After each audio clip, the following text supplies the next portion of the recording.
धन्यवाद धन्यवाद धन्यवाद।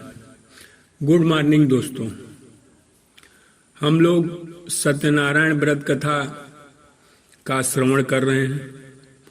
प्रथम अध्याय समाप्त हो चुका है और द्वितीय अध्याय भी समाप्त हो चुका है। द्वितीय अध्याय से हम उन लोगों की चर्चा कर रहे हैं जिन्होंने सत्यनारायण व्रत को अपने जीवन में लागू किया, अपनाया और जीवन में आगे बढ़े।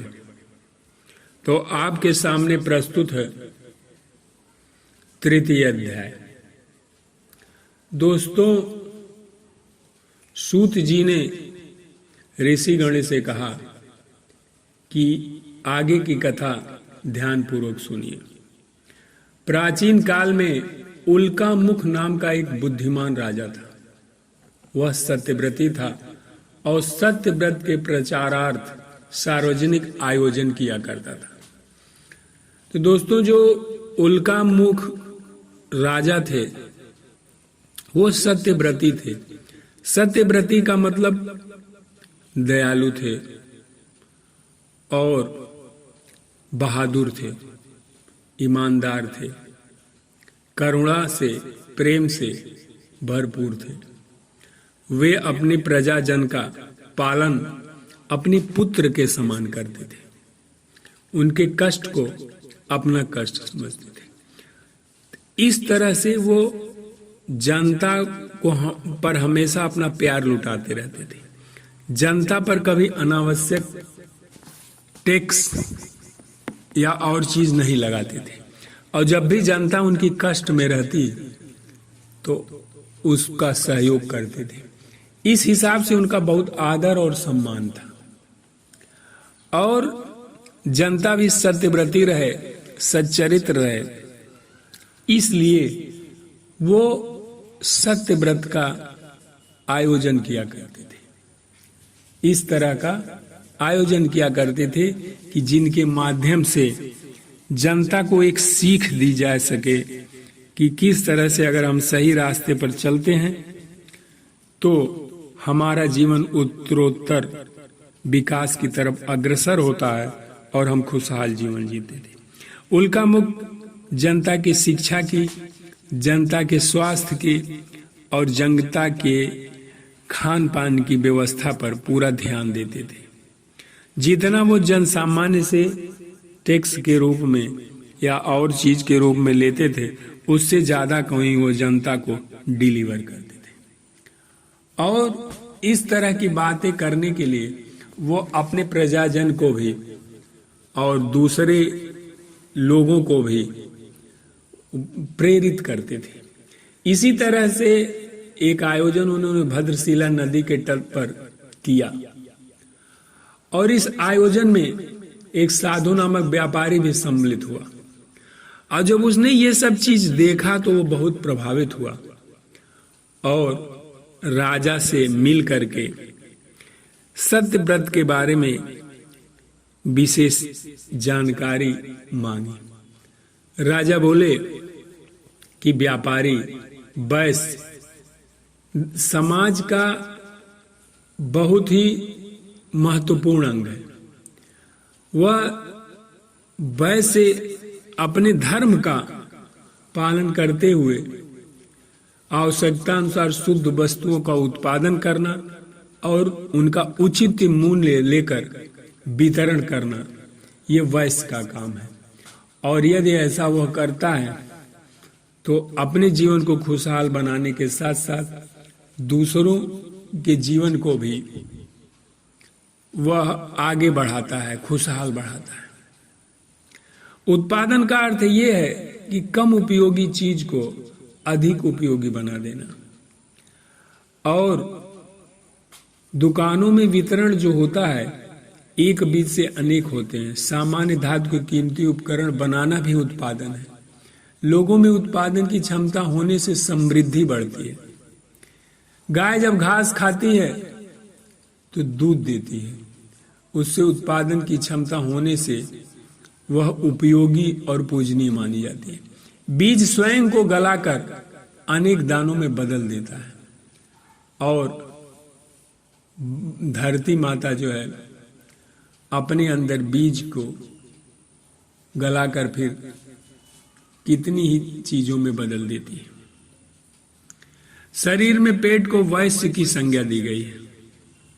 वह पोषण खाद्यों से, पोषण और खाद्य पदार्थों से प्राप्त पोषण को पूरे शरीर में डिलीवर करता है और हर अंग तक पहुंचाता है, और जिससे पूरा शरीर अपना कार्य करता है। भेड़ अपने ऊन से दूसरे लोगों का भला करती है। पहाड़ से नदियां चलती हैं तो अपने जल का वितरण करते हुए जैसे ही आगे बढ़ती जाती है उनका जल बढ़ता जाता है। तो इस हिसाब से हे वैश्य, यदि आप सत्य के मार्ग पर चलते हुए समाज उपयोगी वस्तुओं का उत्पादन करते हो, वितरण करते हो, तो इससे तुम्हारी संपदा तो बढ़ेगी ही बढ़ेगी, समाज में भी खुशहाली आएगी और समाज में भी समरसता बढ़ेगी, शांति बढ़ेगी, सुख बढ़ेगा। तो वैश्य जब इस तरह की बात सुना तो वो अपने घर जब वापस आया तो अपनी पत्नी लीलावती को पूरा सारा वृत्तांत बताया और यह बताया कि किस तरह से हम सत्य के मार्ग पर चलते हुए अपने व्यापार को आगे बढ़ा सकते हैं, अपनी संपत्ति, अपनी संपन्नता को आगे बढ़ाते हैं और समाज को एक बेहतर सहयोग कर सकते हैं। हमारा जो व्यापार रुका हुआ है या हमारे घर में जो कष्ट है वो कहीं न कहीं हम लोग जो कुछ गड़बड़ कर रहे हैं उसी का फल है। अब पत्नी का ये धर्म है कि अगर व्यक्ति कहीं किसी सही मार्ग पर चल रहा है तो उसका सहयोग करे। भगवान राम जब देव कार्य से वन में गए तो सीता जी ने उनका कदम से कदम मिलाकर सहयोग किया। पंडित वाचस्पति मिश्र जब वेदांत शास्त्र पर दुर्लभ ग्रंथ लिख रहे थे तो अपने कार्य में इतने तल्लीन थे कि अपने शरीर तथा आसपास की चीजों की भी सुधि उनको नहीं रहती थी। उनकी पत्नी वर्षों तक चुपचाप उनके लिए समय पर भोजन, वस्त्र, प्रकाश आदि की व्यवस्था करती रहती थी। लोगों ने कहा तुम्हें इस प्रकार कष्ट सहने की आवश्यकता नहीं है, पंडित से कहो कि गृहस्थ के कर्तव्य पूरा करें और तुम्हारी देखभाल करें। पत्नी ने उत्तर दिया, वे तो सारे समाज के लिए अद्भुत अनुदान दे रहे हैं, अपने स्वार्थवश थोड़े ही बैठे। अर्धांगिनी के नाते उनका आधा काम मुझे भी करना चाहिए। उतनी मेरी योग्यता नहीं पर उनके कार्य में विघ्न न डालूं, छोटी छोटी सहायता करती रहूं, इसी में मेरे जीवन की सार्थकता है। ग्रंथ पूरा होने पर पंडित वाचस्पति ने उसका नाम पत्नी के नाम पर भामती रखा। इसी तरह से याज्ञवल्क्य ऋषि जब सन्यास की तैयारी करने लगे तो उन्होंने अपनी पत्नियों से कहा कि आप अपनी आवश्यकता को बता दें ताकि उसकी पूर्ति करके वो मुक्त होकर के अपनी तपस्या में संलग्न हो सके। मैत्रेयी ने कहा, आप जिस महान उद्देश्य के लिए यह सब छोड़ रहे हैं उसके लिए मैं भी आपका सहयोग करूंगी, मुझे कुछ नहीं चाहिए। और वो ऋषि के साथ ही बोली। अत्रि ऋषि चित्रकूट में जब तप सेवा साधना में संलग्न थे तो वहां पानी की कमी पड़ जाया करती थी। उनकी पति अनुसैया ने आवश्यकता समझी और प्रचंड तप द्वारा गंगा जी को प्रसन्न कर लिया। फलस्वरूप मंदाकिनी की धारा वहां बह उठी। ऋषि का कार्य सुगमता से चलने लगा। इस प्रकार पत्नी का कर्तव्य है कि वह पति के सही कार्य में अपना सहयोग करे और इसी कारण सत्यव्रत का संकल्प लेने पर वैश्य धर्म पत्नी का ज्ञान और योग्यता भी बढ़ाने लगा। फलस्वरूप उसके घर में सत्यव्रत के पालन से समानता बढ़ने लगी और उन दोनों ने अपने आय अंश का एक अंश सत्य कार्यों में नियमित रूप से देने के लिए संकल्प ले लिया। देखिए, पैसा कमाना तो बहुत बड़ी बात है, अपना पेट भरना भी कोई बहुत बड़ी बात नहीं है, लेकिन हम जो पैसा कमाते हैं उस धन का उपयोग करना, सदुपयोग करना और उससे समाज का सहयोग करना बड़ी बात है। आप अपना पेट भर लेते हैं बहुत अच्छा, लेकिन अपने पेट के साथ साथ किसी दूसरे का भी पेट भरने का अगर माध्यम बने तो वह धन हमारा सार्थक हो जाता है। मनुष्य की बुद्धिमानी केवल धन कमा लेने में नहीं है, उसके सदुपयोग में है। और कुछ ऐसे लोग हुए जिन्होंने अपने धन को खर्च किया, उपयोग किया और वो धन्य हो गए। विश्वामित्र जी को जब आवश्यकता पड़ी तो राजा हरिश्चंद्र ने अपना सर्वस्व दान दे दिया। अपने पुत्र और स्त्री को बेचकर भी उसकी पूर्ति की। भगवान बुद्ध का संदेश समाज में घर घर पहुंचाने के लिए सम्राट अशोक एवं हर्षवर्धन ने अपनी सारी संपत्ति को लगा दिया। राजहित में महाराणा प्रताप की आवश्यकता को पूरी करने के लिए भामाशाह ने अपने घर की एक एक पाई सौंप दी। महात्मा गांधी के कार्य के लिए जमनलाल बजाज ने अपनी सारी संपत्ति अर्पित कर दी। इसी तरह वैश्य दंपत्ति जो है अपने आमदनी का एक अंश बराबर दान देने का संकल्प लेते हैं और उसको करने लगते हैं। जब खुशहाली आ जाती है, सुख संपत्ति से भरपूर हो जाता है और सब जीवन यापन बहुत बढ़िया चलने लगता है, तो उनके मन में संतान की इच्छा होती है।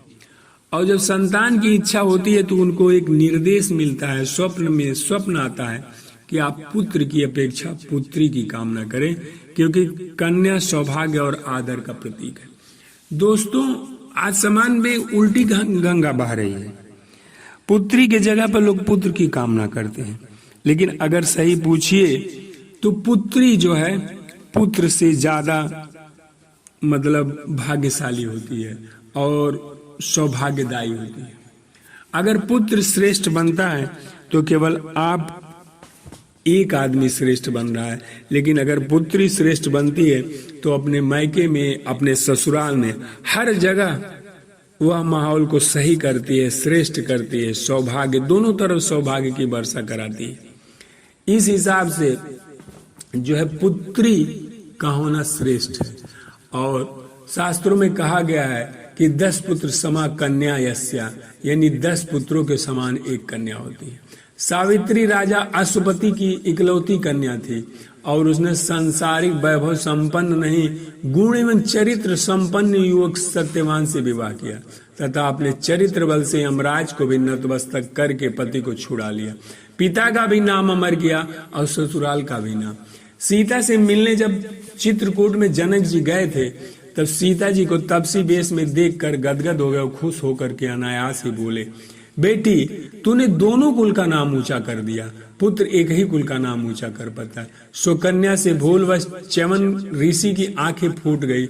उसने राजपुत्री होकर भी जीवन भर उनकी सेवा का उत्तरदायित्व संभाला और अपनी साधना और बुद्धिमानी से उन्हें पुनः जवान बना दिया।